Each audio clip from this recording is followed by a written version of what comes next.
With week 10 underway, let's talk about a couple of starts and sits heading into Sunday.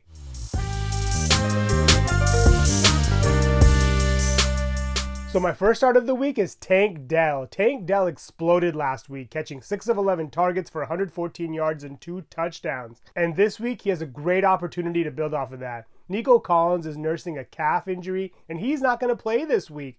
And Robert Woods is still nursing a foot injury, and he's questionable to suit up. Dell has been a little bit boom or bust this year, but his ceiling is obviously very, very high. And this week, without Collins and potentially without Woods, he should have somewhat of a reasonable floor.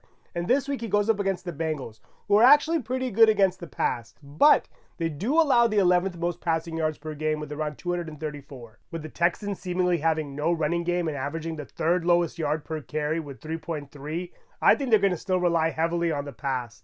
CJ Stroud is coming off of a 470-yard, 5-touchdown performance, so I have to think he's coming into this game with a lot of confidence. I would fire up Dell as a strong WR2 with upside. My next start of the week is Marquise Brown. Hollywood Brown has quietly had a pretty solid year this year. He has 42 catches for 440 yards and 4 touchdowns.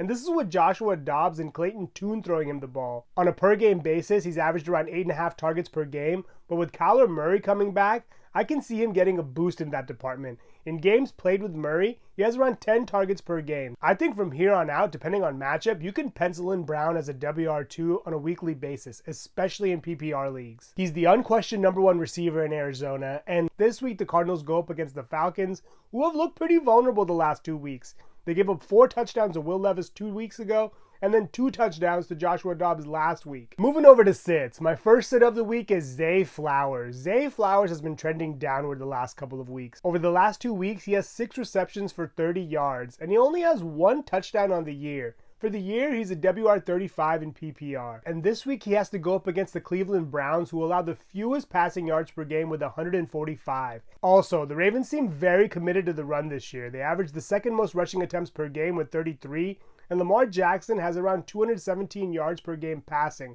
good for 20th in the league. And with Gus Edwards exploding for 6 touchdowns over his last 3 games, the Ravens really haven't had to pass the ball out that much. Over the last 2 games, Lamar Jackson has averaged 172 yards passing. So this week, I don't see the ship getting corrected, especially against this stout defense. So if you have another option, I would strongly consider it.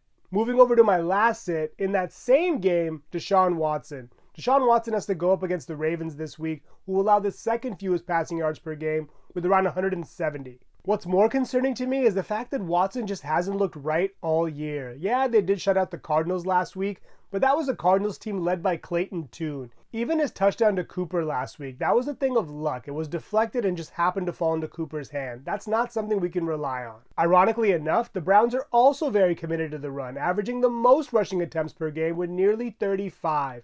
And with Watson still nursing a rotator cuff injury, I can see the Browns continuing to rely on Jerome Ford, Kareem Hunt, and Pierre Strong. Lastly, Watson is yet to eclipse 300 yards passing this year, and he's really not bringing much on the ground either. He's 13th in the league with around 21 yards per game rushing amongst QBs, so if you have another option at quarterback, I would definitely think about it. Those are a couple of starts and sits to consider heading into Sunday. Thank you so much for watching. Please subscribe and let me know who you think we should start and sit in the comments below.